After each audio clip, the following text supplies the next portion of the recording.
না, চায়নার সাথে আর পারাই যাচ্ছে না। যতবার আসি আমি ক্যান্টন ফেয়ারে সব কিছু চেঞ্জ হয়ে যায়।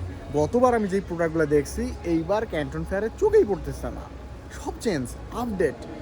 তাই তো চিন্তা করি যে এত বড় মার্কেট ওদের, চায়নার ইন্টারনাল মার্কেটটা, ওদের ডোমেস্টিক মার্কেটটা এত বড়, কিন্তু এই কোম্পানি যেহেতু ওদের প্রোডাক্ট প্রয়োজনের চেয়ে বেশি, ওরা কীভাবে সার্ভাইভ করে। যখন আমি ক্যান্টন ফেয়ারে আসি আমি বুঝতে পারি যে কেন ওরা এবং কীভাবে ওরা সার্ভাইভ করে।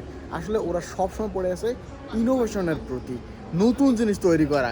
একই জিনিস ভাই, ওই জিনিসই, ওই খেলনাই বলেন, ওই মনে করেন মেশিনারিজ আইটেম বলেন, ওই ইলেকট্রনিক্স আইটেম বলেন, কিন্তু পরের বার যেটা যখন আপনি দেখবেন ওই প্রোডাক্টটা, আপনার মনে হবে ওরে বাপরে বাপ, এটা তো অন্য লেভেলের। এটার ফাংশন থেকে শুরু করে এইটার সব কিছু চেঞ্জ হয়ে যায়। তো চলেন এবার ক্যান্টন ফেয়ারে আপনাদেরকে নিয়ে যাচ্ছি, দেখাচ্ছি নতুন কী কী প্রোডাক্ট আসছে এবং জাস্ট মার্কেটটা জাস্ট আপনাদের একটু দেখাবো ভিতর থেকে।